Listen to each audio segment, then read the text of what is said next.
Hello everybody and welcome to the show where after the collision we sift through the wreckage. The wreckage. I am your host Jimmy T. That is my co-host, the best in the world, the vet Jamie Williams. And we are live on Humming Media Group's YouTube channel and of course channelattitude.com. After the fact, Vet, welcome to the show, man. And it's the road to revolution. It is the Go Home Shows to Revolution, which is on today, as a matter of fact, or tonight, should I say. Mm-hmm. I think Dynamite particularly was okay for a Go Home Show, I guess. It felt like a Go Home Show, but we will get into that when we do. But how'd you feel? Did you feel it was a little bit of a better week for AEW? I like the place, by the way, in your neck of the woods in Sacktown. That's a nice theater, it looks like to me. Yeah. I don't remember if I've been in that building. I should have gone. Dude, I didn't realize it was in your friggin' neck of the woods until... I kept seeing the thing, and I was just like, no. And then man. But to think I would have gotten probably to see Serena and potentially hang out, see Okada in a main event again. It would have been cool to do. So I should have done it, but I didn't. I just didn't really think about it. I didn't know the card, obviously. Does anyone? Yeah, that's the other thing too, right? But yeah, it was the Memorial Auditorium's a decent building. I don't remember if I've ever been there. Maybe once. I don't remember what. Because most of the time, they would hold it when wrestling came to town. They would hold it in Arco Arena until they built Golden One Center, and then that's where basically everything comes in now. So I was gonna say Arco Arena's not around anymore, is it? It is, but they just don't use it for too much. So yeah. But yeah, this was obviously a smaller venue. But it looked good, man. Missed my opportunity. It actually looked good. You know what? I don't know if it was a salad or not. It looked like it kind of was. And if it was, it might have been hard to get a ticket. But then again, if you actually got in contact with Serena, you probably could have gotten the ticket for free. Well, I would have bought one because I would have wanted. I wouldn't have wanted I don't know where the comp tickets could have ended me up. Like if I was gonna, when I go, if I go, I don't go to events. That's one of the reasons I didn't go. I just don't like going out, doing the whole thing, parking, sitting in the uncomfortable seats, like just sitting there for long periods of time. It just doesn't feel good anymore. And especially the newer arenas like Golden One Center. I'm a tall person, but I am not like a wide person. And I still feel like I gotta like scrunch up like it's a fucking airplane seat. Nah. They keep making these seats in these new arenas small. And it's just like, you realize this is America, right? Everybody here is fat. You can't be making these small ass seats. And so like sitting there in a scrunched up position for like long periods of time, just not really my thing. So if I go, like I will shell out for like front row tickets or like the first level like above the floor seat, where you actually could put your feet a little bit past the guardrail and stretch out like a tiny bit. So I would have wanted to get my own tickets if I had gone, but I just like I said, I just kept blowing it off and not even considering it. So, no, well, that's a shame in a way. But then again, I wouldn't have expected you to go though. Anyway, I did think of that when I realized it was in Sacktown, and then I thought, nah, you wouldn't have gone anyway. Now, Sacramento it's a good wrestling town. I often hear wrestlers name it as like one of their favorite towns as far as like crowds go, even though nobody really cares about the city that much. But they like the doing shows there because they always get a good reaction. It's like one of the more underrated wrestling towns. It's probably like top 10. But I'd put it maybe ahead of any other West Coast city, as a matter of fact, or California city, maybe except for LA. Well, let's put it this way. Contrast it to, I'm sure you watched SmackDown, but like they were in Philadelphia, right? Right. And we all seen how wrestling in WWE is like hot right now, and crowd participation is like at an all-time high. And these motherfuckers in Philadelphia were just like they sat on their hands for almost everything. I was like, are you guys Which dead? is unusual. Right. It's unusual, for Philadelphia. Though. This is Philadelphia now. You know? So I'm just like, whatever. Yeah, but Sacramento's always been hot.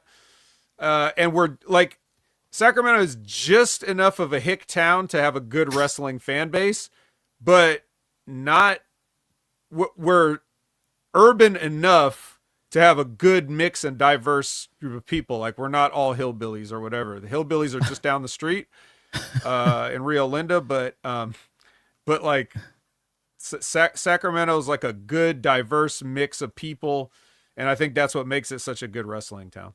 It's funny that you said that because I don't think of Sacramento as a hick sort of city, but you've told me off the air that like everything is like close by per se. Like you can find the ghetto basically just down the road, or like you can find a hick town, like you said, just down the road. You know how they say that thing like across the tracks, right? Right. Like on one side of the train tracks is like all the rich people in the neighborhood, and the other side of the tracks is all the project housing and stuff like that. That's how it is.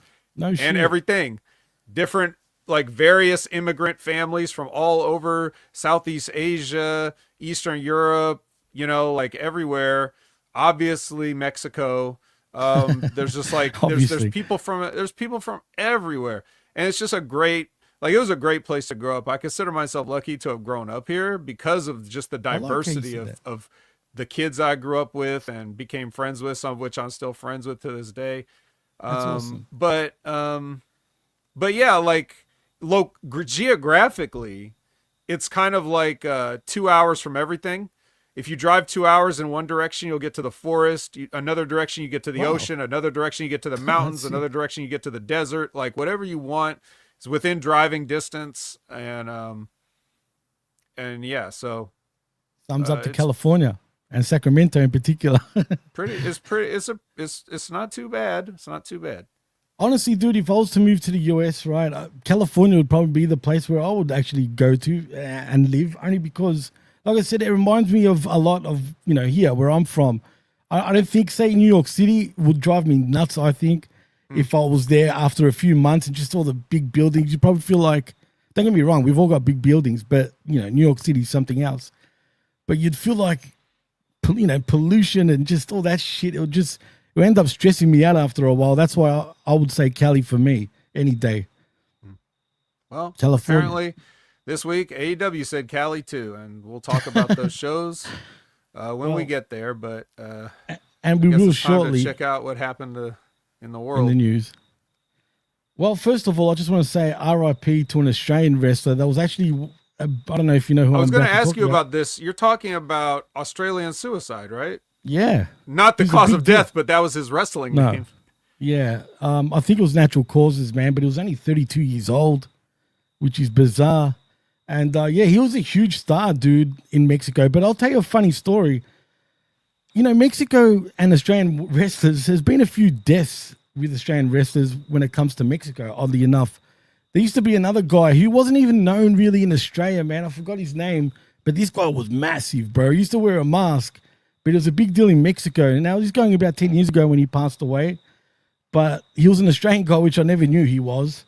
And he passed away in Mexico. And oddly enough, look, it's probably steroids. I mean, he doesn't look real juiced up, but he kind of did at one stage. But at 32 years old, man. You're talking about Broderick Shepherd now. That's the current one, yeah.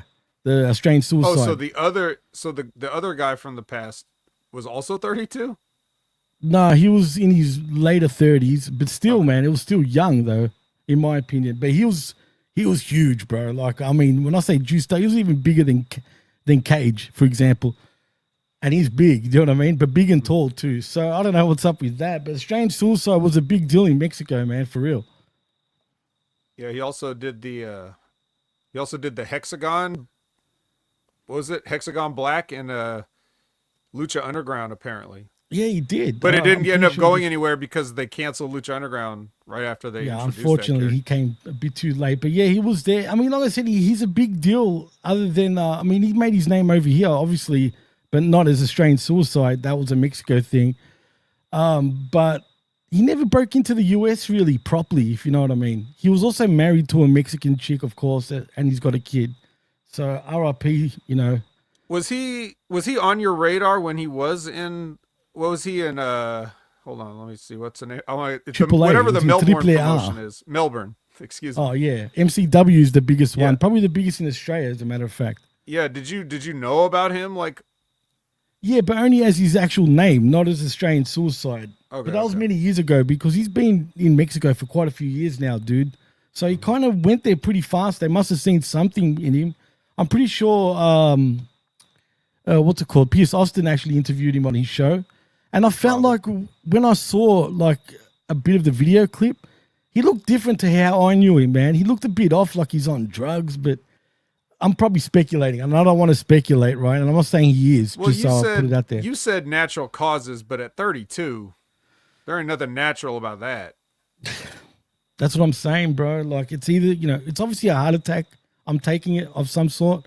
There is a GoFundMe to get his body back in Australia, though, because his dying wish was always to be buried, you know, back in his hometown.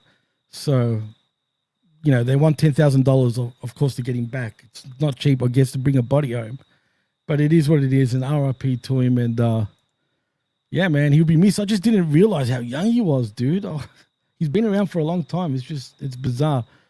But in other news, it's kind of slow, but I guess Lex Luger being inducted into the Hall of Fame, do you think he deserves it? Has he earned it, Vet? Or he's maybe should have been in? Hell no. He should have won the WWF Championship. In 93? He should have beat Yokozuna. He doesn't deserve to be in the Hall of Fame. He let me down. He let the country down. He did. I hate you, Lex Luger. Of course he deserves to be in the Hall of Fame. Look, if you're asking me, you could ask any name. Like whatever name you want to throw out there. I'll be like, yeah, sure, go ahead. Because I don't give a fuck.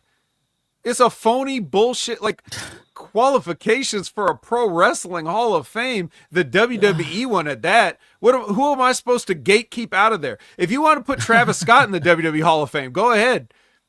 He's famous for busting Cody's ear, so like he deserves to be in there, celebrity. You know, like I don't care. I'm not keeping anybody out of the Hall of Fame, so of course Lex Luger can go in. Thanks, that's a great answer. But I want to say one thing though, just to push back to what you said. I think he does deserve to be in the Hall of Fame, and I truly believe that. More for his WCW run than his WWE run, of course. Even though it could have been a big deal, I couldn't stand the narcissist Lex Luger. Even if it was just the WWE run, so maybe he was there for like 3 years, right? Yeah. Not even 2. He's there for something like that. 2.5, 3 years, something like that. He got pushed on top for most of that time. So just you're right. That's more deserving than whatever deserving means. It's more deserving than anybody else. So it's like, it's a Hall of Fame. He got his tour bus. He got a Lex Express tour bus, you know? When you put it like that. That's not famous enough to be in the Hall of Fame? I guess it is. If you put it like that, because it's Hall of Fame. on the Intrepid. That's not famous? And he still didn't get the belt, for crying out loud. But I do want to say that I don't like when everyone says that the Hall of Fame is phony. I get what you mean by it, don't get me wrong. But at the end of the day, it's still a Hall of Fame, and it's still, I know it's wrestling though, man, and it's easy to shit on it because it's subjective anyway. Not just subjective, but it's almost like if you're in the good books with the company, you're in. You know what I mean? Yeah. I just feel like they shouldn't just let every Tom, Dick, and Harry literally into the Hall of Fame, in my opinion, even though they are. Okay, but I know what you mean. I'm just saying, like, I'm not suggesting that they do. I'm suggesting that I don't care if they do, personally. Yeah, that's fair enough. If you know, there always should be people that are getting looked at, and I like that. I think now that Vince is out of the way, it's going to be a lot less of the pettiness of keeping people out. I think one of the reasons Lex Luger is going in is because fucking look at him now.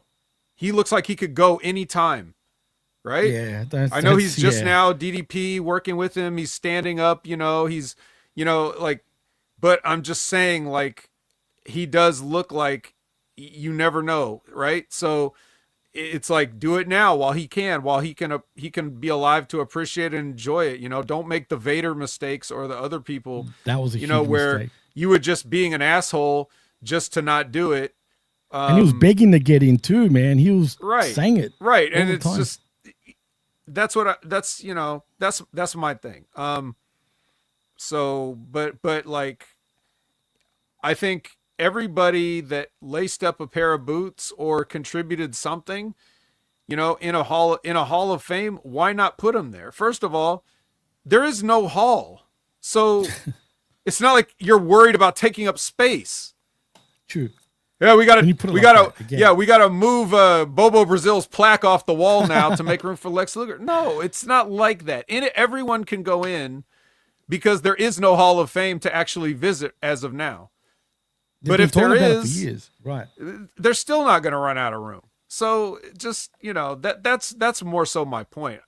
But yeah, I understand what you mean that not everybody should, but like, it becomes a really weird slippery slope if you start arguing about who should be, because unlike other sport Hall of Fames or whatever, you don't even really have numbers to look at least not legitimate numbers. They were all decisions by somebody else. It wasn't that's like, what I hate. It wasn't like Barry Bonds was booked to hit home runs. He just did, like that kind of thing. So, right. No, you're right, man. Anyway, in other news, Young Bucks AEW absence and return plans update. Apparently they they're going to be back real soon, but they're not giving an exact date, obviously, but that's what they say. I'm not even going to ask you about that because it's pretty pointless. But also, Alex Hammerstone departs from TNA Wrestling, but also Holiday is a free agent right now, Vet. Could we possibly get MJF's goons in AEW? I would like to see it personally. We better, because the shit is floundering right now. We'll get to that. But and it's weird too, because you're saying Hammerstone's gone from TNA, but he's still on TV right now, right? No, he's injured. He was injured. So did they release him injured? Yeah, they released him. Yeah. Okay. It sucks. It is what it is. But did he really make an impact? No pun intended, in TNA. I mean, no. That's what I'm saying. So, yeah. Also, in other news, I guess expect Phoenix to debut in WWE real soon. Now that he's been released. Also, Nick Camarado apparently is going to get released, or has been, and Abaddon. I mean, I can understand that personally. Anything to say about them two? I never dug Abaddon personally, and Nick Camarado was useless for years. I know that it's going to break Joe Feeney's heart to hear me say this, but Nick Camarado is a fucking bum. I thought you were going to say something positive for some reason. And then you said that. No, but K100 listeners will understand what I mean. They'll think that's hilarious what I just said. But no, this guy is like, you look at him and you're just like, okay, you got to do something with him. But everything he does, like the stuff that's up to him, we understand that booking, right? Like we understand that you can't control that all the time, and that you can't control the creative and all this other stuff. Like we understand that. But the stuff that is up to you, like your presentation or whatever, like this man is a grown, hairy man, right? And he he spent the majority of his television time with a fucking blow pop lollipop in his mouth. He did. I don't have any time for somebody like that. He reminds me of Get him the fuck off of TV. That's true. Well, they kind of did. And, that's it. He kind of reminds me of a real dopey version of Hercules Hernandez. Like really dopey. Like really dopey, yeah. Nothing like Hercules, personally. Yeah, everything he ever did looked awkward and uncomfortable. Whether it was matches, like actually in the ring wrestling, or his character, his promos, like everything he did. And I've seen quite a bit, enough to know. So I don't see a loss there. Abaddon is a gimmick. Didn't really resonate with me per se.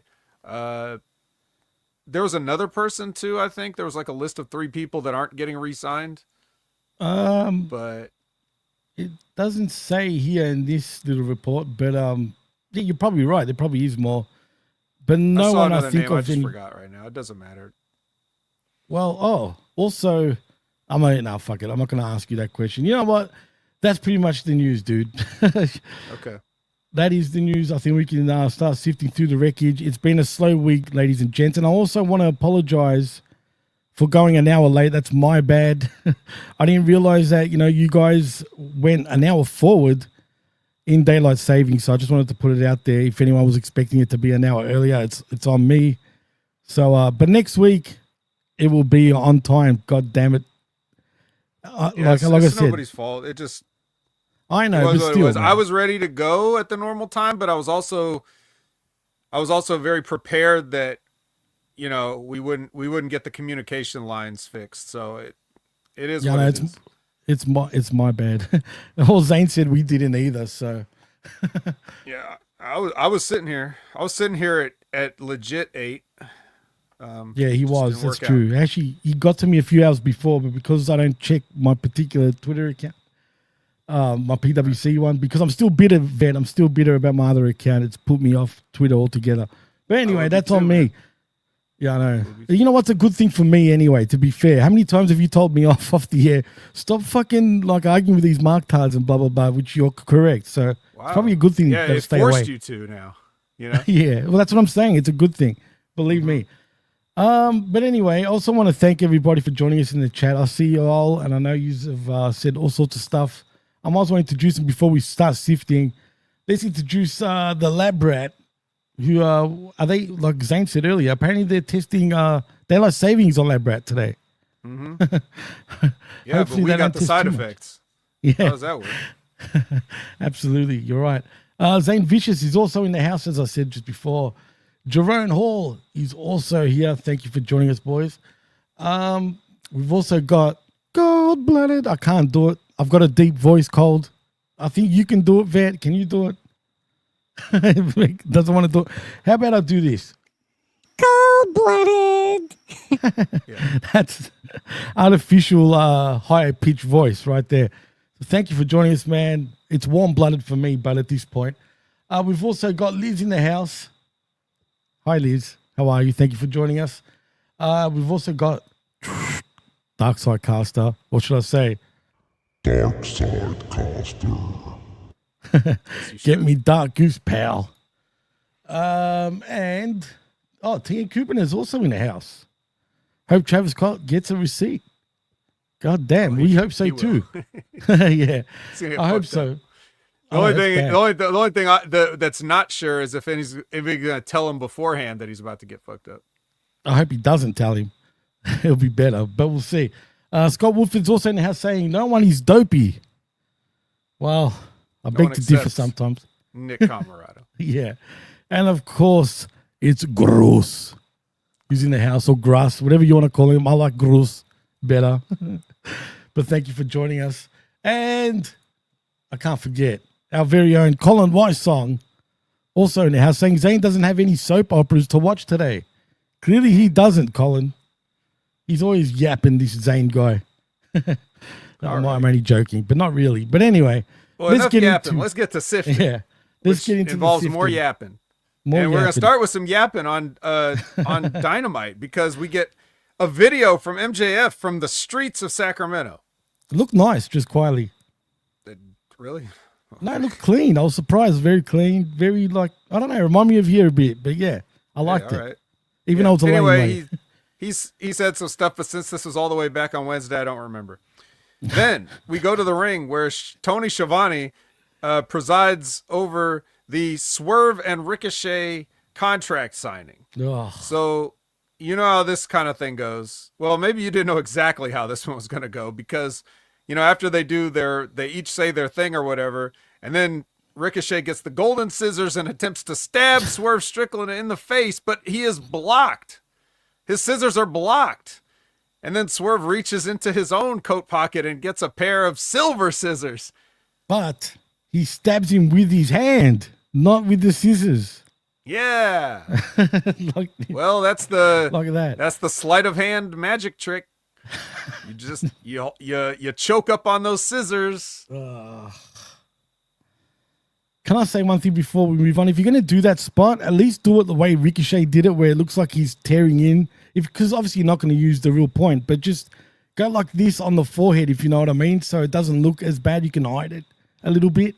Whereas if you just go like that, sorry, it just doesn't work for me, brother. Yeah. I mean, I just wouldn't do it, but that's the whole thing. We've gone to the scissor well a couple of times, a few times. We've even used it like he's even fucking used it like it's a gun, like when he's holding it to Prince Nana, like Prince Nana couldn't just run in the other direction or something. But yeah, so like we've seen all the scissors, but is this match like is this like a special match coming up? Nah, it's a normal match. It's a normal match. It's a normal. Remember they go backwards. If you use a pair of scissors. It's not scissors on a pole. It's not. Unfortunately, it's not. No, not even a coal miner's glove. Nah, not even Judy Bagwell on the pole, dude. On a forklift? No forklift.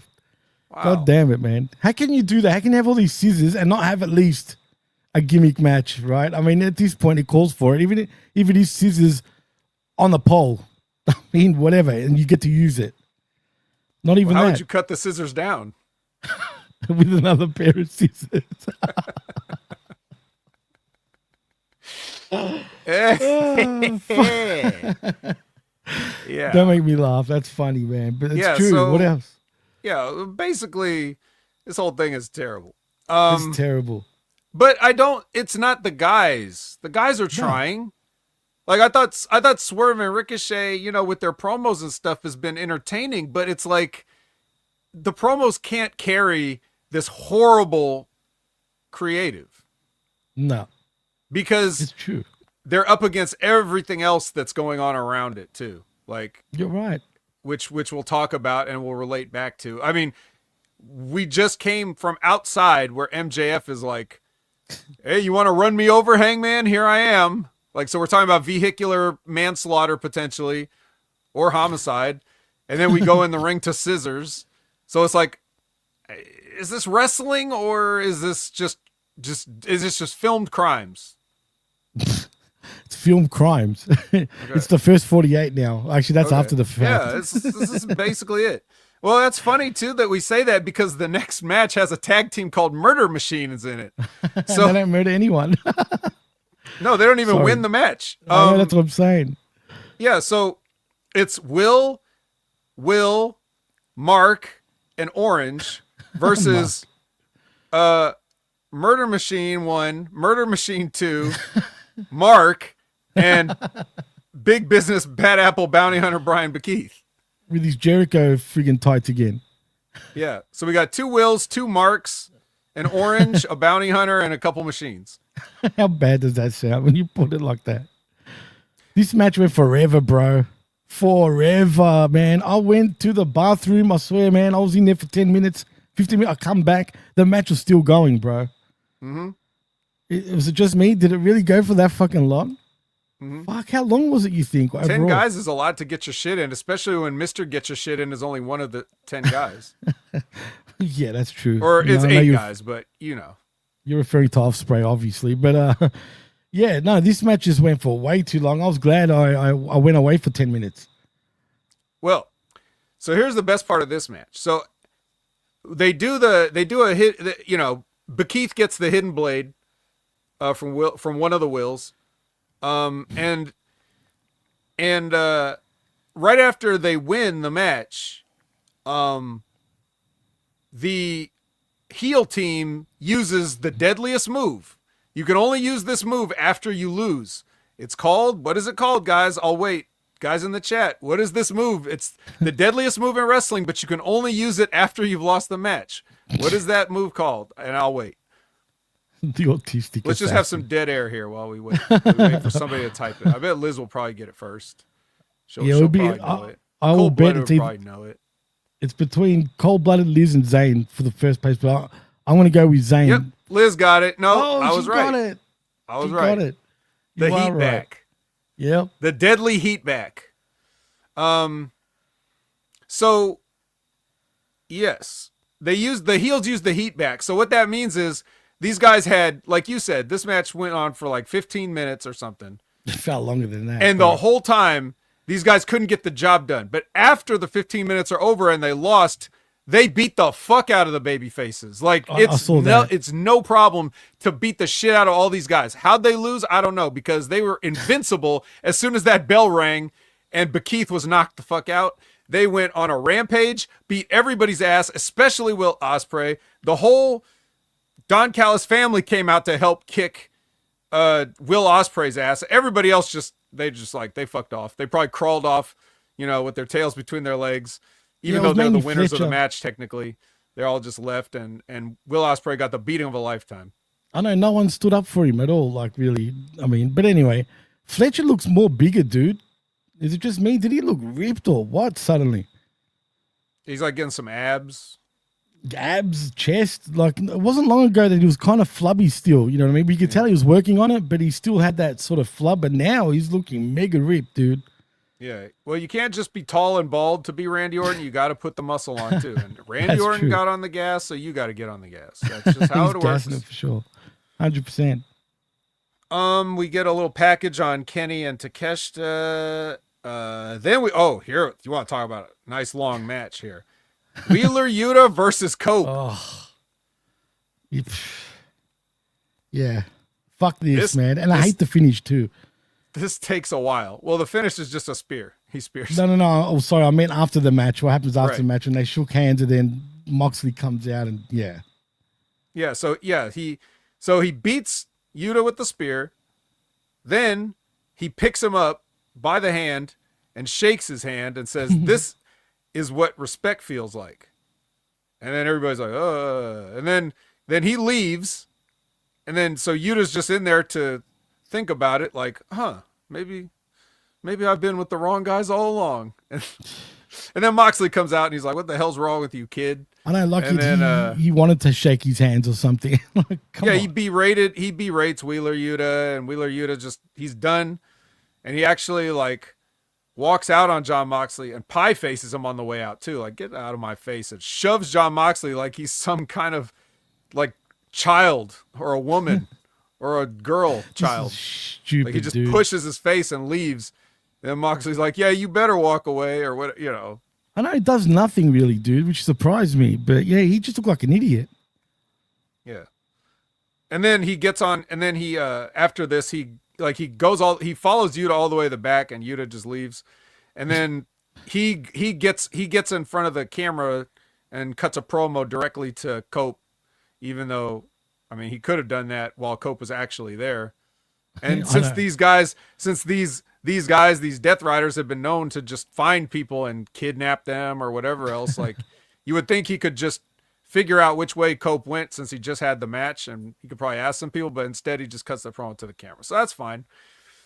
I guess.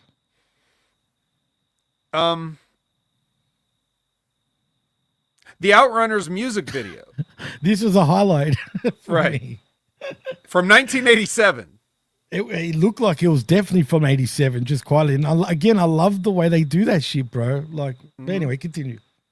Right. The song is called "You Are Not Alone." I'm sure it's up on YouTube somewhere. We can't play it here. It'll obviously get a copyright strike because this was a huge hit in 87. So, like, the record companies are still looking for every royalty they can get. So we can't play it here for you live, but sure you would love it if you heard it. If you did, great song, great freaking vignette. That's all I have to say. It really took me back to my childhood. It did. It actually did. I'm not lying. I'm being serious because I remember all those songs, as a kid, just hearing them. Like if it wasn't your parents playing them or whatever the reason, you know what I mean? Uncles and aunties and. Yeah, it does. It brings you back to that point, which is a good, nice feeling. Tennessee Couponer says, "Well, Yuta play a big part in the AEW World Title match at the pay-per-view." Yeah, probably. Like he'll probably come on. He'll probably cost Copeland the title. Like, "Oh, we thought Yuta was having a crisis of conscience, but he was with Moxley all along." Swerve, bro, swerve. It's not even a swerve. It's just what he's already been doing this whole time. That's AEW swerve. Yeah, he did the same thing with Danielson, right? So yeah. Ridiculous. Let's see. Renee is she's outside now on the streets of Sac trying to get a word with MJF, and then Hank Person literally pulls up. They get in a fight. They fight into the building. I'm cutting this down. Like, this takes a while. This takes almost as long as the tag team match or the Copeland and Yuta match. Like, he also distorted the audio by screaming into the camera too. You fucking that. Yeah, they're fighting. Eventually, Max tries to light Hangman Page on fire, which wouldn't even be the first time that's happened in this company if he was successful. But he's not successful. But the worst part is the announcers. Like, I understand that, like, AEW has gone way overboard, but the announcers were calling this like it was golf. They're like, oh, and Maxwell has the can of lighter fluid now. It was a serious moment, Vet. That's why. Well, they weren't too, they were have serious, to but they were seriously calm. Very calm. Like, oh, now this is happening again. He's got the can of lighter fluid. Just monotone, like golf, like you said. Oh, what a hit. Yeah, look out. I see you're being as dry as fuck, and it still makes me laugh. But anyway. Let's make it hot. Let's make it hot. I'm not even doing it justice compared to the Vet, but yeah. So anyway, while the announcers are out there, like, this is like, the fucking, the Masters tournament. the golf Masters. on NBC. He's like, security is violently tackling MJF and like arresting him and escorting him out of the building. They think it's serious. Jesus. Well, since we're playing golf, except take out the woo part because I wouldn't be wooing. Be quiet. Yeah, shut up. Exactly. Yeah. Oh, fuck, that's funny. Yeah. So so they carry him off, and he's like, "Let me prove my point." Like a madman, which made him look like a fool. Poor they'll take him to the psych ward, bro. Yeah, poor MJF, dude. Poor MJF. I mean, this is their way of trying to do this. Like, not just that, this is their way of trying to actually make Hangman into a babyface again. Yeah. You know what I mean? It's whatever, man. I'm supposed to feel freaking Hang Person. Whatever, man. Clap. Real low clap, though. Yes, so that's gonna be. That was fire, ladies and gentlemen. Yeah, fire. That's gonna be a quadruple bogey for Friedman. Quadruple bogey. Yeah. Not only did he not set him on fire, he got arrested. He got arrested. He got arrested by a bunch of independent wrestlers with giant security on the back of their black T-shirts. But mind you, don't they usually kick the heck out of security? But this time he's got no. Right? Yeah, exactly. Like a woman would beat up the whole. Statlander's beating up lots of security on her own, and we'll get to her too because I've got one thing to say. Let's get to another woman, Lexi Nair. She is with Ash Abelson, who is the director of Queen of the Ring, and Timeless Tony, who appears in Queen of the Ring, and they are here to promote Queen of the Ring. Everybody's promoting Queen of the Ring, Jimmy. Did you notice like every fucking show has like NXT, TNA, AEW, everybody's had some Queen of the Ring, Well, is it true that women's wrestling was actually banned in the US, which I never knew? It was like some just like a lot of things, some states wouldn't sanction it. All right.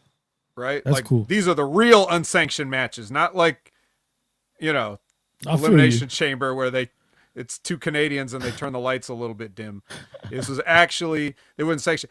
And I've said this before on multiple occasions, but, Lou Thez refused to work on shows that had women wrestling on it. Really? Yeah. Why is that? Because it just wasn't, he didn't look at it as legit, I guess. Interesting. Okay. I should look into that. Yeah. He was trying to uphold this, like, Lou Thez. So he's got to be like, this shit is real. You know what I mean? And like when you got women on the card, you probably have midgets on the card, and you probably have a bunch of other shit, you know, because like the women back then, like I know that I get it, they were trailblazers. This is not me saying this, okay, not me personally saying this. I'm just speaking for those people of the time, but like all that the women wrestling shit was not like, it did not look legit compared to like what the guys were doing. Nobody's going to buy that they're real wrestlers, you know? So like Luthez just didn't want his, you know, he didn't want to be associated with that. What we look at as like a circus sideshow. He was trying to make it legit. So that's why he refused. I assume, I don't know. I didn't ask him. No, that makes sense. Well, clearly not. Yeah. But it makes sense. Yeah. But so, you know, obviously he wasn't the only person that felt that way, because, you know, it's not just wrestling. Like women have had a hard time getting lots of stuff done over the years. That's true. You know, in No, different cultures and societies all over the world. It's just been, people have had a different level of progressive when it comes to like females or whatever. So really, it's a relatively new thing with, you know, women like being able to do whatever. I mean, look at the Arab countries; they're still behind.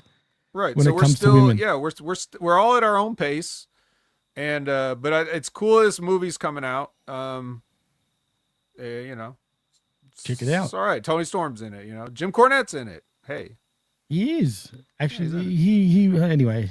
There was a thing with him. All right, let's move on to some other women. Oh, go please. Yeah, we're speaking of progressive. These women have set the movement back a few years. It's Chris Statlander and Thunder Rosa. Chris Fatlander. Fatlander She and looks Rosa fatter than versus ever. No offense. I'm just saying. Penelope and Megan. Yeah, I mean, I'm not gonna lie. Like much like Luthez, I kind of boycotted this, and I wasn't really watching it. So it sucked. Did it? There was a whole bunch of green girls in that match, bro, when you think about it. Which is bad, in my opinion. There should be that one general at the very least. Super bad, yeah. See what I did there? Yeah, I see what you did there. Absolutely. But yeah, no, I feel like they needed to have someone that knows how to at least carry a match. But none of these women know how to carry a match, which made it a sore sort of match to watch. Yeah. When Thunder Rosa is the brains of the outfit, no disrespect, that's just not going to be good. Because even she's only been wrestling for like 7 years or something like that. 8 years. It's true. She hasn't been around for that long, Not that dude. long. You're right. And what is 8 years in today's terms of the way nothing. You don't really work that many matches like you used to back in the day. In You're 8 right, years, you would have already had like 2,000 matches back then. For sure, man. How many matches Thunder Rosa had? Like 1,000, if that? Probably less. Probably like 500. I don't know. Yeah, I was gonna say around 500 max. But even so, 100%. Yeah, it's tough. Anyway, she got beat because she only had 500 matches. So Megan Bain beat her with her move now has a name. It's called Fate's Descent. Ooh, and she's from Thessaloniki, apparently, Vet. Actually, she's from Connecticut, though, to be honest. Oh. She's not from Themyscira? No? No, they say they name it from Thessalonica, which is in Greece. Mount Olympus is also in that region, by the way, so it makes sense. Yeah. It does exist, peeps, for anyone wondering. Okay. Well, you know who else exists? Mercedes Moné. Moné. Yeah. Moné. She's with Renee, and she's quizzing. I like this because she was stopping to quiz Renee on all of her catchphrases. So like right when she was about to say one of her catchphrases, she would ask Renee what the catchphrase is, and she would have to say it. So have you pretty seen, good. There's a lot of pictures going around of her and Shelton Benjamin sort of chumming up. Wonder what's going on there. And she's got Twitter a type and he ain't it. So I don't know what that's about. It's probably just a friendly conversation. She says we hurt people. Or did he hurt her? I don't know, but something's up. It looks flirty. I don't think Mercedes would date a man bigger than her. He'd break her for sure. He'd hurt her, no pun intended. All right, well, Max Caster is up next with his open challenge. this was pretty funny as usual. He tries to get the crowd to chant, and his chant is, "Let's go, Max! You're the best wrestler alive." God. And that was pretty good. They didn't get it. And then he buried the town, which is great. He said, it's appropriate that you guys are named Sacktown because you're all a bunch of ball bags. That was good. I'll say that. That was a nice one, man. I never thought of it like that, but it made sense. Yeah. So yeah, his mystery opponent is Switchblade Jay White. See, I could have seen Switchblade again. I haven't seen Wait, did I see Switchblade? Yeah, you did. Did I see him? He was just making, appearances in the background. No, I'm trying to think. I don't think he might have been there when I don't remember. Oh, you're talking about to an event you went? Yeah. Oh, I think you did. I remember you talking something about this, dude. I saw him in Ring of Honor. He was just regular Jay White with the cotton panties. Yeah, no shit.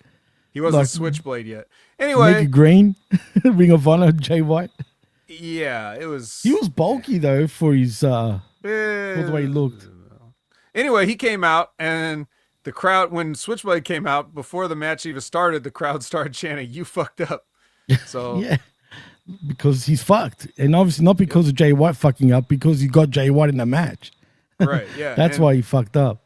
Yep. And he immediately hit the Blade Runner, and then he did a promo where he basically said, I've got Cope's back, and he's gonna be the new champion. That's so not him, dude, to say that though. I'm sorry. No, but he's gonna turn on him, especially if he wins the championship. If he does, if Cope actually wins tonight, Switchblade will turn on him, and that will be the next angle. Because that's him. That's his character, man. That's what he does. You know what I mean? Right. He better do that, dude. You're right. One other thing, I want to point out to Wrestle Inc., and I forgot to mention this last time, but they called Jay White Australia's own Jay White. I know New Zealand used to be a part of Australia, right? But it's not anymore. Okay. He's from New Zealand. I know we said... They probably didn't even know that. I swear, bro, they said Australia's own more than once, and I'm like, come on. You really don't know this? Like, you don't know? But anyway, whatever. So you got it wrong, Wrestling Inc., whatever the fuck you are. Yeah, as opposed to any other time. Yeah. So there's a sit down with Renee that has like Mariah May and Tony Storm, and they kind of I love this. They go at each other, and she called her a sick bitch. Yeah, sick bitch. That's an Australian slang term, by the way. Is it? Yeah. That's what I love. No other countries say sick bitch? No? I don't think so, dude. I don't think you guys would even say it. It's definitely not in your vocab, like in American vocab. No, they would either be literally sick or like, euphemistically sick. But no, sick bitch basically means like, you remember how I said sick cunt? Have I explained to you what a sick cunt is? Yeah. Like it's a compliment.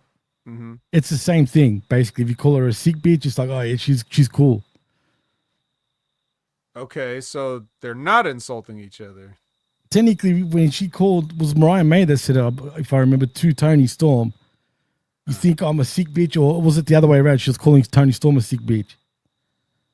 I don't recall anymore.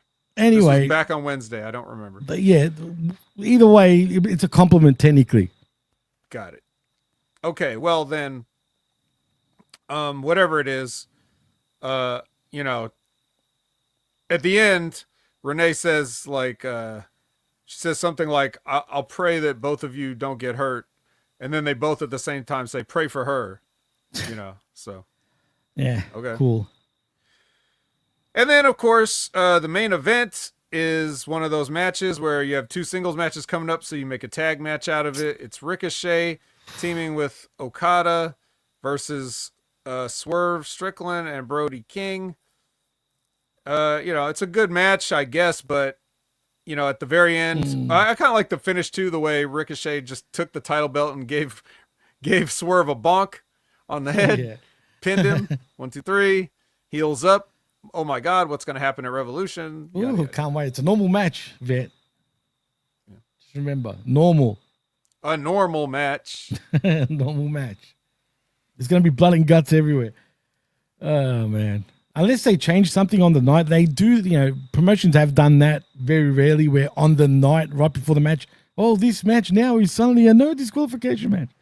They might do that. I doubt it. If they're listening, maybe you should. But who am I? You know what I mean? What do I know? I digress. You don't know shit. You don't even exist. I don't. Clearly, Sony doesn't even think we exist, too. Like I was telling you off the air. Pricks. Yeah, no. So basically, yeah, like I said, it's, hey. Yeah, Main event. You know what? I didn't realize it was going to be a 4 fucking man main event, right? And at first, I got excited seeing Ricochet and then Okada coming. I'm like, ooh, this is going to be good. And then Brody King's friggin' thing hit. And then Swerve came out. I'm like, what the? Yeah, you just ruined it for me. I was cursing after that, but oh well, shit happened. Yeah, Liz says, I will say Brody and Swerve actually work like a tag team. I mean, Yeah, I guess. I mean, yeah, but they're not going to do anything with them, so it doesn't matter. No. So it's irrelevant. Who knows what this company does one week and then the next? Does anyone know what the Ricochet Swerve match is? Is it no disqualification or is it a normal match? Someone tell me. I'm pretty sure it's a normal match. I feel like they would, if there was anything special about it, they would definitely be beating us over the head with it. And now there's no more shows. So it must be just a normal match. Has to be. But anyway, that was Dynamite. That's Dynamite. This is Collision. We're kicking off Collision with the Ops versus... And I took the time to write these names down because, damn it, if I don't... It took me longer to type these names into my phone than the match lasted. That's not even a joke. Jack Banning, Starboy Charlie, and Titus Alexander. And none of these guys... First of all, I couldn't figure out, based on the names, which guy was which. Like, I didn't know that. I can't even tell you. Yeah, I don't know. And then none of them looked like... No matter who they were, none of them looked like any of them could have been named those things. Like you would think a guy named Titus Alexander would be like some 6'9" Jack dude. There was nobody like that. You would think a guy named Starboy Charlie would look like some kind of like a circus performer or something. With a star over his eye. Does that sound familiar? You would think a guy named Jack Banning would look like he would be dressed like a 1930s gumshoe with like a trench coat and a fedora, and he's dancing around the umbrella. Oh, he had an umbrella, like he's using it like a walking stick almost. Yeah, if you know what I mean. But no, just nope.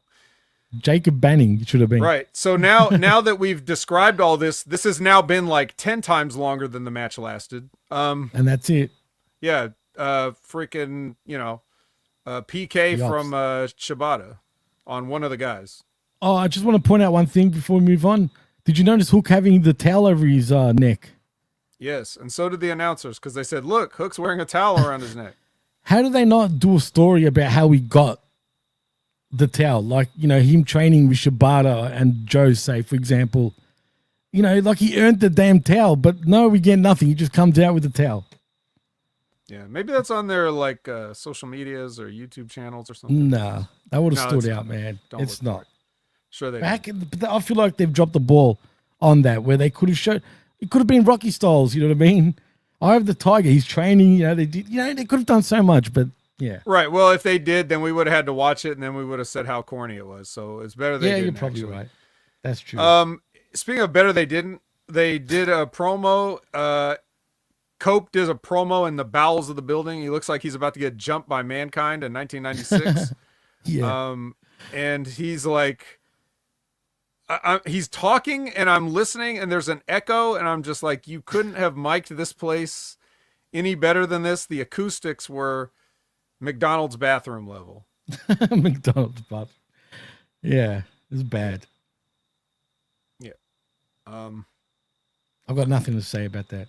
No. Oh, well, and actually I want to say, as Tennessee Couponer points out, Ricochet versus Swerve is for the #1 contendership for the world title. So there's that match stipulation on it, but the match is still a normal match. Yeah. Okay.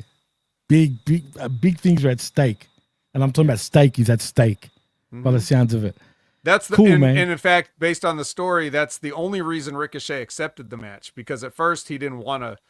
He was like, "Why should I face you? I already beat you." So that's how they got him to agree to it. So not like they needed his permission. Obviously, whoever's writing this show, and we all know who that is, could just say you have to do it. But that's the problem. There's no authority figures here, so it makes it look like the wrestlers all book themselves on these cards. And he did say, by the way, Tony Khan, that he has been booking all that. And they asked him actually at a press conference recently if he feels he needs to change his strategy because of WWE being so hot. He said, no, I'm still going to be doing the same shit, basically. Fuck you, Tony. Keep doing your crap. Well, yeah, what is he going to say? He doesn't know how, he wouldn't know how to do anything different. Well, I mean, he does do things different. When he first started out, he was booking like WCW. Then he started booking like ECW. Now he's moved up to like 2016 era WWE. Pretty soon he'll catch up. Like he's actually speed running the entire last 40 years of wrestling. So he'll be caught up and booking perfectly before we know it. You know what, man? I hate to say this, but I think you're right, dude, because he really did start booking like WCW and then ECW for real. Like, that was all Extreme Wrestling. I was saying that for ages. That's what they should call themselves now, because it was ECW. And now this shit, which is, because it's amazing. And why? Why is it now? Why is these shows now feel different? Because Tony is quietly, I mean, he's not quietly if you're paying attention, but like to the basic, as far as like the dirt sheets are concerned, they're we see what they do, but what's actually happening is executives that are getting released from WWE are getting picked up, right? So he's bringing in people from their production, and of course those people are saying we need to do things like this. So now this is why it's taken on a flavor of like 8-9 years ago WWE, with these vignettes and these little promos and like all these other things and these awkward transitions and like all this stuff is just how bad this shit was like 8-9 years ago. So right, it's true. Anyway. And like Zane says, if only he ran small buildings like ECW. Yeah. All right, we're back to the CEO. She is on commentary for Serena D versus Momo Watanabe. That's a match. Yeah, actually, yeah, the match was okay. Like on paper, I'm saying it was okay. Yeah, the match was okay.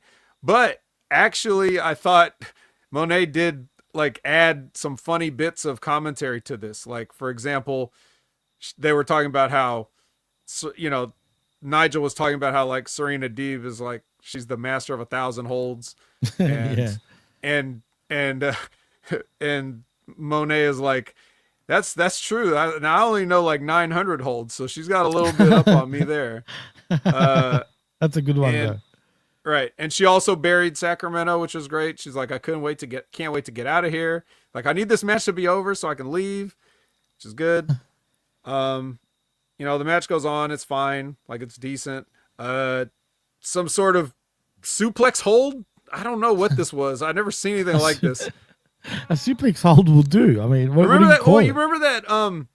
Remember when Shawn Michaels remember when he used that like weird like suplex thing as a finisher in like 92? Similar to a perfect plex, but not a perfect plex. Yeah, he would pick up the guy between the crotch and legs and do like a back suplex. Yeah, that's an old school signature move of his, bro. Back then, he stopped doing it for years. And he used to set it up with the super kick. Right, He would super kick the guy, then pick him up and do that suplex. And you're just like, that brings me way back, dude. This is like 92 Shawn Michaels. Yeah, he did that for years, or not years and years, but just like a couple years. And it's like, he should have figured out way sooner that the super kick was the pop. He eventually figured it out, and that just became the finish. But yeah, it was like he called it like the slingshot suplex. But basically, yeah, he would give you like, he would pick you up, like he'd hook you under the crotch between your legs, and then just sort of end up on the side a bit. Yeah, it would be like a backdrop suplex, and then so that's what Momo did. It was a teardrop. I remember now that Zane said it. Whatever. I'm pretty sure nobody it ever was called the it that. teardrop. But It sounds yes. familiar to me. Yes. Well, Momo did something like this, except she went into a pin with it like immediately. Right. So that was a lot of time to spend. So anyways, Mercedes gets in the ring and holds the belt at her, because that's a deadly move. That's almost as deadly as the heat pack is the belt hold. Absolutely. And then Momo counters the belt hold with fucking kick. And then goes to the top rope and hits a Meteora on her. So it's good. And then she reverses the belt hold and holds the belt up herself. It was good. Yeah, look, Momo is great, man. I feel bad for Deeb at this point. I hope she's happy in AEW though, dude. At this moment. Well, as long as the check clears. Yeah, I guess it's not a Saito suplex, by the way. It's not. Ospreay gave some comments following his big beating.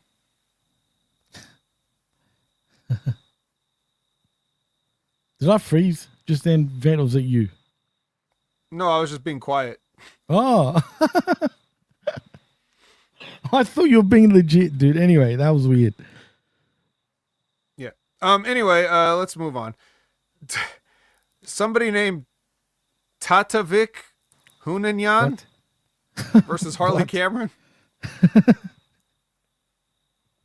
Tatavik, what? Hunanyan? Hunanyan?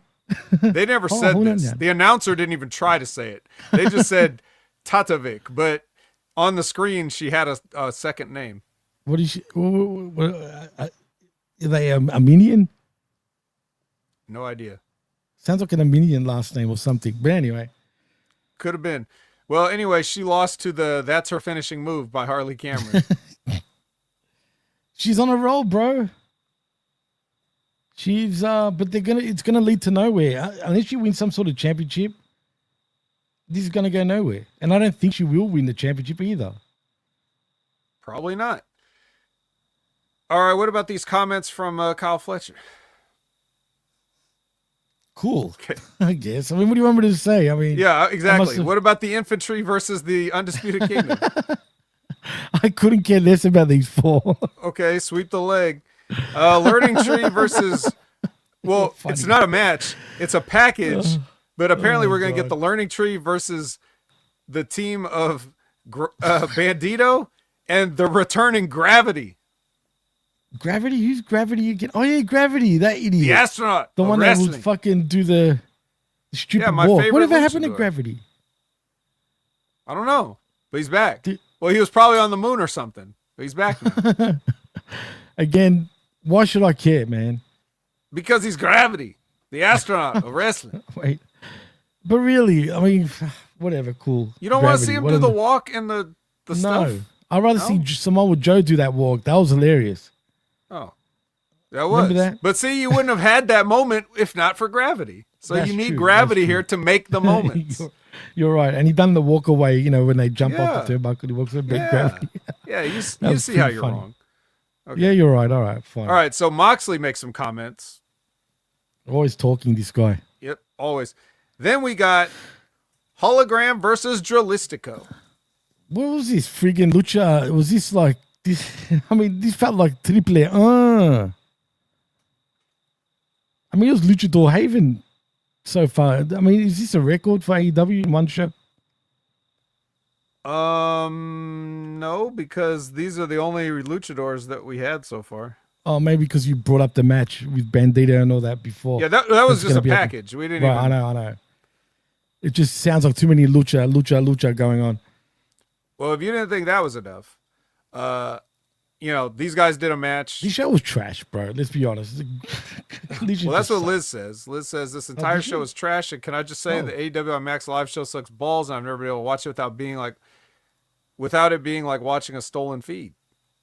Why? Why is it that bad? Is their feed and that they also bad? have the commercials on Max still. Are you serious? Yeah, well, Max can get even on the replay. Yeah. Wow. I was pissed because my cable provider, I don't know what's going on here, Usually, shit is on demand after like the show airs, right? Both for Dynamite and Collision. Not this week. I had to literally watch it on my Kodi app, which is illegal, by the way. But still, I'm just saying. Well, they can't litigate you if you don't exist, so it's okay. Well, yeah, not even my cable provider exists and cares about AEW clearly. Because they've given up on it. I mean, shit. Yeah. Anyway, Hologram wins with this tornado bomb thing. Maybe Zane Vicious knows the name of it. Yeah, what's it called, Zane? Yeah, I don't know what that one's called. But it looks cool. It's not the stupid crucifix thing he was winning with. Apparently they took notes and realized that's dumb. But then afterwards he's attacked by who, Vet? Say it. Well, I need you to do it because you have the modulator. Oh shit, wrong thing. Give me a moment. Oh my god. So right. The Beast Mortos makes an appearance. Oops. He attacks. Then Commander comes out and he tries to help, but he gets taken down, and so it's Dralistico and Mortos on top of these two guys, and Roosh is there. Roosh is not there because Roosh is not there because he's not going to be bothered to make the trip. So the Beast Mortos. Yep. That's it. Blue Thunder Bomb? No, it's not a Blue Thunder Bomb. Who was watching at this point, for crying out loud? Yeah, he said it wasn't watching. Yeah, it's less like a. Actually, this should be more like a Blue Thunder Bomb, but it's got more evolutions. Can we call it a Red Thunder Bomb? Blue Thunder is like that name. That is named after like the 1980s movie about the helicopter, right? With Roy Scheider in Blue Japan, Thunder? I believe. Isn't it from Japan? No. Well, the movie's not. I don't know about Japan, but I thought the Japanese named it that over in Japan and named it the Blue Thunder after the helicopter. But didn't the Japanese name it after that? Is that true? What you're saying? If that's the case, I actually didn't know that. I don't know. There's a movie called Blue Thunder with Roy Scheider about this like advanced helicopter or something. That the whole thing in the movie was they tried to make it.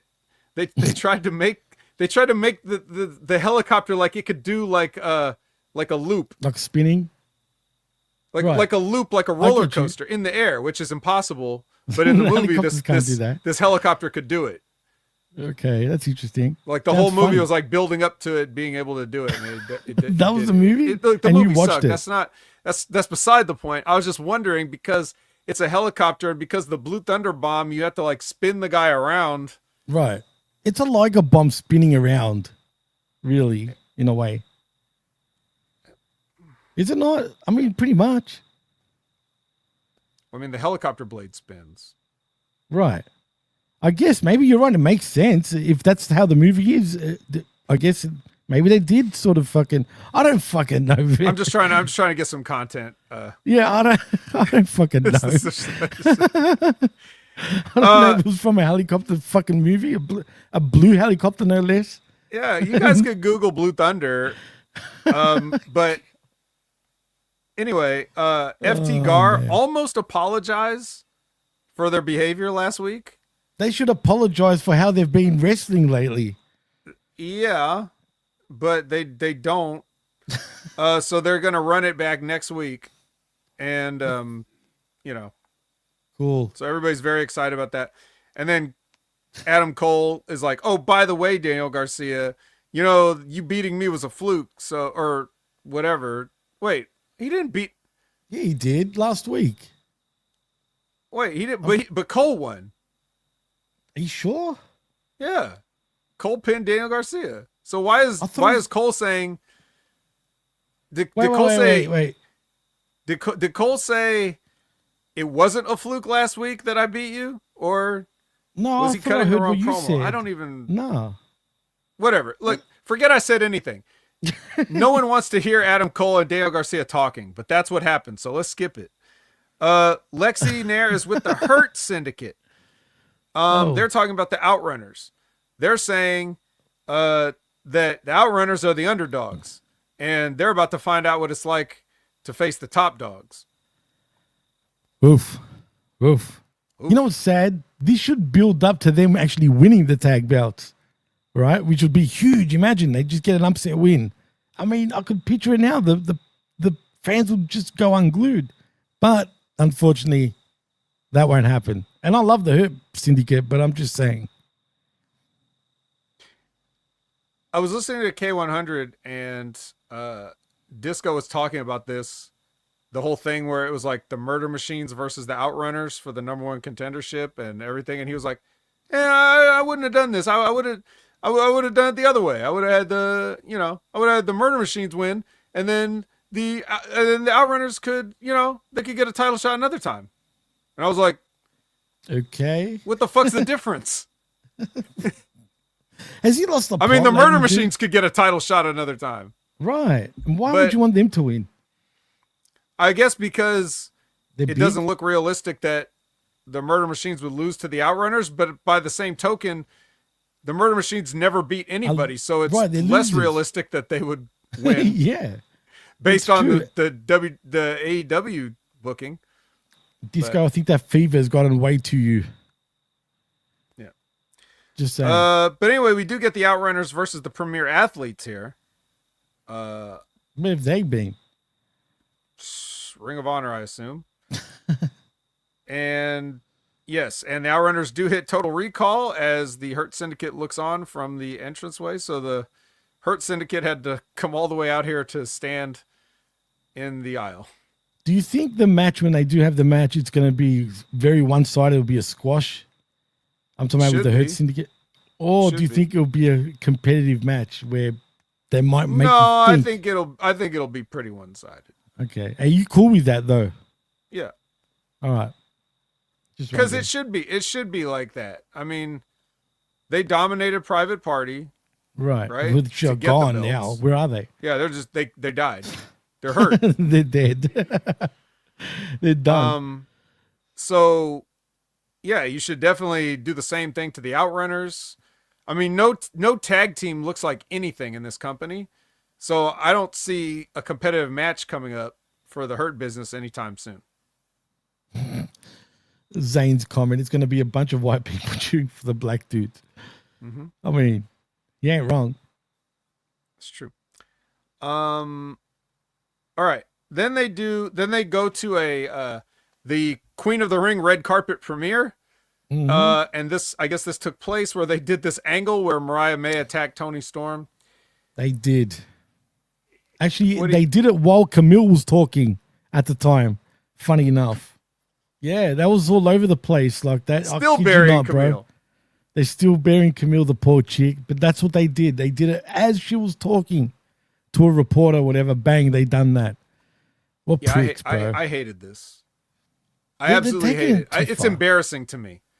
Like they're doing this movie premiere, and you're gonna have like a fake wrestling angle where you attack somebody. I could understand if you want to do a thing where they like yell at each other in character or something like that.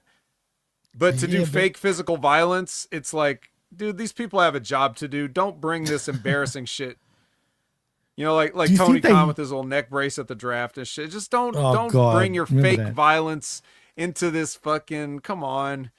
Just don't, I don't know, man. They're like, I know, just don't do it. Do you think they alerted the people there at the premiere that they were going to do that? Okay. Yes, probably. I hope maybe they not. Probably. It wouldn't surprise me if they didn't, though. That's what I'm saying. Yeah, now that I think about it, probably not. There were other people that talked during this, but the only person I was listening to was Mark Briscoe. Mark Briscoe was cutting a promo, and I didn't care what anybody else said. Why would you listen to anyone else? I don't like how they're doing Mark Briscoe lately, man. It feels like, this... look, man, I get it, but he's just too happy, man. He feels like a PG Briscoe now, for real, bro. Like a kid version for the kids. And I get it. Don't get me wrong. I get it, but I want to see him, go back to the old ways, man, pretty much. Are we going to get that? I don't know. Well, whatever he does, he needs to do more of it and not be buried in the That's ass another end thing. of the secondary show. It is what it is. Well, your main event tonight, not a multi-man match. However, it is Daniel Goddamn Garcia again. Your boy. Yes. Versus Can we dance? Versus Lee Moriarty, Tyga style Lee Moriarty. You see, that's the problem. I don't care about I don't care about the Tiger style. I don't care about a cat, tiger, whatever the fuck. Mind you, I've got the new Yakuza game. That tiger's cute, bro. Oh yeah, Goro the tiger. Yeah. Oh, Dark Side with a dark. Yo, Darksider. Dark super sticker. Darksider. The little bird has a dark coffee. Thank you, bro. Thank you so much for the super sticker. Much for that. Yeah, look, okay, so here's the thing. I don't give a fuck about Daniel Garcia or Lee Moriarty, but I will say, like, it's the perfect kind of thing. Like, if you were to go to a wrestling event and this was like a dark match or something, this would be cool because the guys are like good enough. They can work, right? Yeah, good enough that they could give you a nice little opening match for, to get you warmed up for the show or whatever.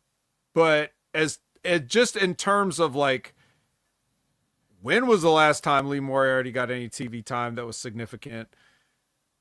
I can't remember. You don't really want to see. You don't even understand why he's facing the TNT champion for any reason. Like, there's that, and Daniel Garcia is so forgettable. You have to remember that he's the TNT champion, for God's sake. Yeah, but is it really his fault? I'm not blaming him. I'm saying right. You put this match at the end of the week here. This is the capper, and this is you're going home into Revolution with this match. I know. It's true. Not the last thing on the show, but when I talk about the last thing on the show, you will see it might as well have been, because that wasn't any good either. It's just this is just not the spot for these guys. It definitely is not the spot for these guys, but it is on Collision, unfortunately, this week. Even like, you could have had Daniel Garcia versus another, like Kyle O'Reilly or something. I'm not saying that would have been better, but at least it has to do with Adam Cole somewhere. Right, that's true. Lee Moriarty, what Shane Taylor Promotions, like, what is that? It just doesn't. So anyways, now they I did like the finish of the match where they were kind of using submissions and escaping each other's submissions, and then Daniel Garcia hits a pile driver, and oh my God, a pile driver beats somebody in AEW. Who would have thought? One pile driver, 1, 2, 3. And it should be, guys, though, regardless, man. It's a friggin' pole driver. It's devastating, to be fair. Yeah. And he didn't do the jackknife pin. I guess he was embarrassed about Adam Cole beating him with it, so he didn't want to use it anymore. Like, he's pouting. I don't even like that move. I'll beat him with a pile driver. He's pouting. Do you think he's self-aware, Garcia, and he's trying to change things? I hope, but do I think that? I mean, not really. I don't believe it necessarily. I hope he is. But I mean, time will tell. We'll monitor his progress and see.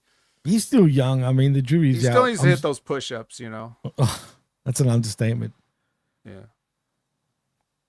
Well, that was your main event, and that was your main event, and then they closed the show with a sort of another package about Kenny and Takeshita. But no Kenny. Well, Kenny is doing a promo. Like, he's like, it's him in another hotel room, like it was last time.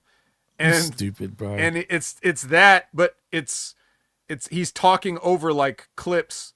Like, they show old DDT clips. Oh, I faced Takeshita way back then when he was just a young guy. Like, that's true. So they had the old footage, and Kenny's doing his promo over the footage and everything like that, and then it just ends with him saying, goodbye and good night. So whatever, like that. Kenny has not been around. Is that your main event angle? Is Takeshita versus Kenny the main event of Revolution, or is it going to be Cope and Moxley? Oh, it's a good question, man.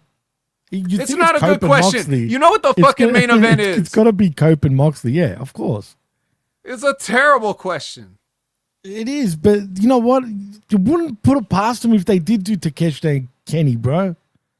I don't know why. Like, well, nobody's gonna. Yeah, let's put it this way: if you watch Revolution and you see Cope and Moxley go on before Kenny and Takeshita go on, that's bad. You're about to be angry at the finish of that world title match. And that's why they don't want to do it, because they don't want to close the show with another bad taste in their mouth. Interesting. We'll see. I doubt it though. I'm pretty sure that will be the main event. It has to be. I just want to see the damn championship for once appear, man. Like, no, really, man. It's been a long time. Then that means the angle worked on you, Jimmy. It means it made you want to see the title. No. So hold on. It worked on you.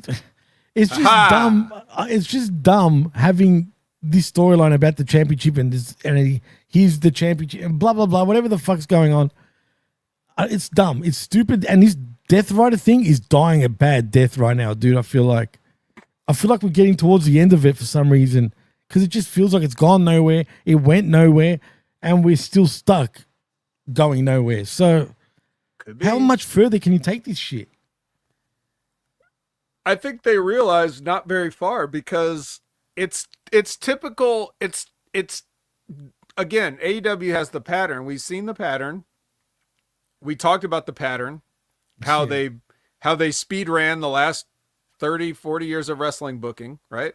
That's hilarious, though. Before that, I've talked about the pattern of they do whatever they think they need to do.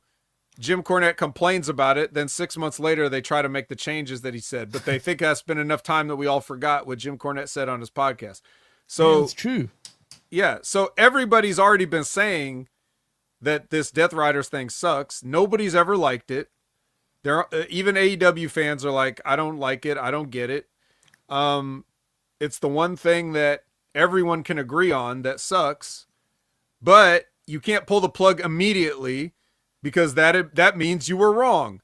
So to avoid admitting you were wrong, you have to just wait and play it out a little bit longer. So then when you end it, it makes it look like it was your idea, not everybody else's. You can't just capitulate to the marks that are complaining. You have to play it out. That's the mindset. So I guess that's what they're doing. I guess it's been enough time. They could just end it here. Edge did take out everybody like he said he was going to. Yeah. But then again, what if we just revitalize it? What if Yuta turns back? Like, it wasn't like the swerve, like we said, like he didn't actually leave Jon Moxley, and then new members come in, new Death Riders. That's what I was going to say. Unless they got a shocking sort of inclusion to the Death Riders, where you're like, oh my god, at the end of the pay-per-view type of deal. Like, say for example, not that it matters, right? But Daniel Bryan coming back, or Danielson, and still being part of the Moxley crew, for example, after he nearly got killed, that'll make everyone get real angry though. He nearly killed him. Now he's back. But I wouldn't put it past them if they were to do that. Or someone from WWE that they signed, which I don't think there's anyone significant enough to sign right now, that can make a splash. But there's no one anyway. So Cedric Alexander. Oh, we all thought he would join the Hurt Syndicate. He's joining the Death Riders. Oh my God. If they did that, dude. At this point, they should make it like a cult. Something like where Moxley is just hypnotizing all these idiots. I mean, I don't know, man. I don't know. I don't know anymore. I just don't know. No one knows. It sucks. No one knows. And it won't be the end of the Death Riders, unfortunately. But before we go, can Sting come back and retire again? Oh, speaking of that, guess what? You reminded me. I forgot to mention, which I saw on Twitter when I was texting you just briefly, that apparently Ric Flair is still working for AEW, and he called out Vince Russo, by the way. This is his response to Vince Russo. So what I saw briefly, he basically said to Vince Russo, hey, Vince, He tags him. Stop mentioning my name. I told you to stop mentioning my names on your shows, right? And my good boss, Tony Khan, right, still pays me even though he understands that I still do things in WWE, like turn up to the Hall of Fame and help my daughter out. He allows me to do, help my daughter out. And he posted a picture of him with Tony Khan and Sting. Okay. Yeah, I kid you not, bro. Okay, he did what now? He put a picture of him, Sting, and Tony Khan. So he still works for AEW, which I thought he was gone, but he's not. Oh. Yeah. Well, I guess that mushroom elixir didn't pan out the way he thought it would, did it? I guess it didn't. But there you go. He pays him to do shit in WWE now, apparently. Can you believe that shit? Anyway, Tony. That was a real fucking band, by the way. What about Jeff Jarrett being part of Acclaim's revival? Did you hear about that? Acclaim's revival? Yeah, whatever. You know the video game company. Acclaim. Wait, are you being serious? Oh, you didn't hear about this, huh? No. Okay, Acclaim, you remember Acclaim? Dead and buried. Acclaim used to handle like all the home video, all the midways for the midway games, especially midway games, right. So the NBA Jams, the Mortal Kombats, as such, and apparently they're being revived. And for some strange reason, Jeff Jarrett is like on the board. What? No, I know, bro. It sounds like I'm messing with you, doesn't it? It does. Are you being dead serious about, right? Oh, I'm serious. I'm dead serious. Look at the chat. I'm serious. I'm dead serious. You all know this. I couldn't make. How would I even start to make that up? I don't know if I should take you seriously. I couldn't even pull that out of a hat. Like, there's no way. Right? That's why too haven't random. I heard about this? I should know about this. Well, you had a tough week. So Acclaim, yeah, that's true. Thanks. But is it true that Acclaim is coming back though? Period. To do what? I don't know. But I mean, it's a very interesting thing because, I mean, all Acclaim ever did was handle like licensed properties. And that could have been them going out of business in the first place because they couldn't afford it. But like now, I don't know what they would have that they would even own anymore. Yeah, that would have. Everybody else owns all that stuff now. They even sold NBA Jam the rights to that because they kind of screwed it midway for the rights to the NBA Jam name. Hence why NBA Jam changed. NBA's just with 2K, right? Nah, the EA owns NBA Jam now. Well, regardless, but the NBA only really makes games with 2K. Yeah, games. EA does have a license too, but because they can't compete with 2K with their lives, they just stop. They don't even try. Right. And Mortal Kombat is solely owned by Warner Brothers. Right. They've sold off all, so I don't know where they're going with this. And Acclaimed always made shit ports, in my opinion, of midway games. Right. I couldn't stand Acclaim's ports. Well, back then, because back then, the home couldn't compete with the arcade. I know, that's true. And I used to love those days. Of course, they were not going to be as good, but... Right. But what does Jeff Jarrett have to do with all this? I don't... This is just like, I don't know, but what I do know is it's just because of some guy Jeff Jarrett knows some way. Like, that's the only reason that it's even happening. It has nothing to do with anything that he knows. It's about who he knows. So it's just Jeff Jarrett knows some guy that's doing this and whatever, he's involved somehow. Say what you will about Jeff Jarrett, but no shit, man. That guy gets into some of the good, like, best spots. He literally slithers his way into shit, bro. I don't know how he does it, but you're right. And you know what? He's great. I mean, shit. That's weird, dude. I want to look into that. That is very interesting, dude. For sure. Yes. Look into it. I don't know what actual information there is out there at this time, but I have to look into that. It has been reported. That's bizarre. When did it get reported? Today? No, this was like 2 days ago at least. Wow. That's weird, dude. Real weird. Even on the latest episode of the Stevie Richards show, they talked about it. I haven't actually watched the latest one. I did watch something of Stevie, but not the latest episode. Yep. But anyway, so that happened. I guess that's more interesting.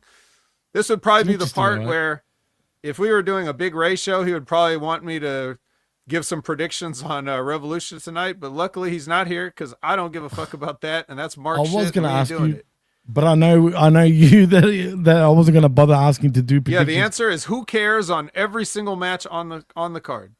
But wait, I will say... Wait. Brody King's facing Okada. Okada better win. Other than that... Oh, he's winning. Yeah, of course he's going to win. Other than that, who cares? No, exactly. Who cares? But I might watch it. We'll see. I might even do a review tonight, possibly after Revolution. I know. If I'm up for it. If it bores me in the first hour, I don't know.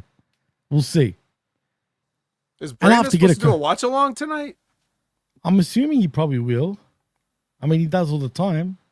I don't see why not. Wait. You saying that you could be around? Let's do a watch along with Brandon tonight. I could be too tired. Oh, come on. Let's do it. We did 6 hours for crying. I don't know how we did that, dude.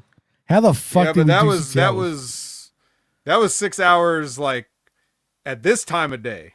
I know. To have a whole other day ahead, now I'd have to be awake that long. Yeah, it's up to you. That ain't happening. It's up to you. If it goes for 5 hours, I don't think you'll do it. But if it goes around 3.5, and that's probably around too short. You know what? I'm not even gonna give anybody even false hope. I am not doing anything it's a tonight. Maybe. I will be dead asleep. I'm hoping you are, because if you are, I'm down to do the watch along. I'll be dead asleep, and if I watch this shit, I would be just dead, or pissed off, or both. Anyway, we're done.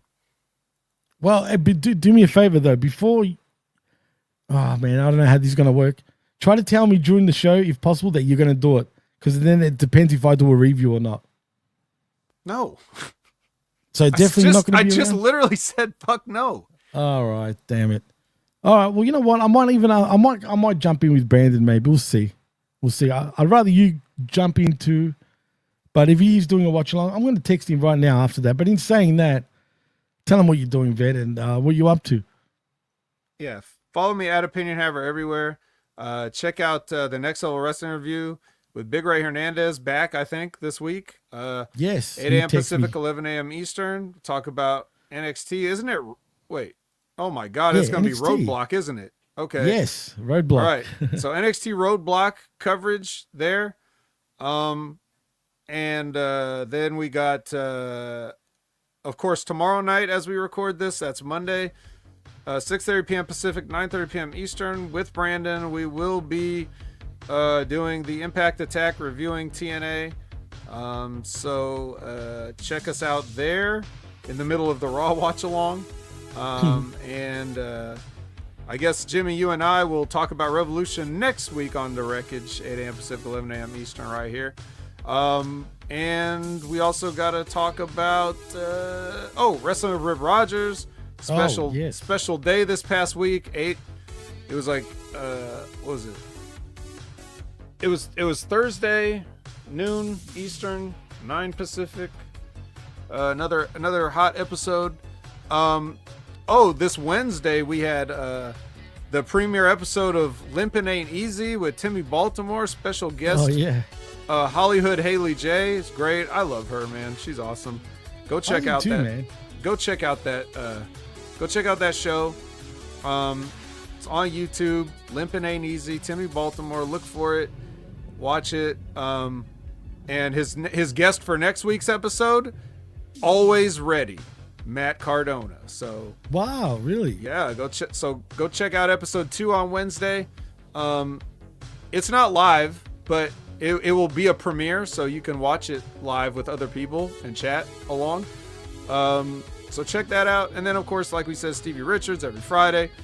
Stevie Richards show. He's up to that says 57. He's up to 89,000 now. Wow, already. Yep. And That's should crazy. be a lot more, but I'm sure you guys will get him there eventually. This week was a lot of news talking about John Cena's heel turn, and of course the Travis Scott punch, and just a lot of other stuff. So check out the Stevie Richards show always. That's pretty much it for me. What about you, Jimmy?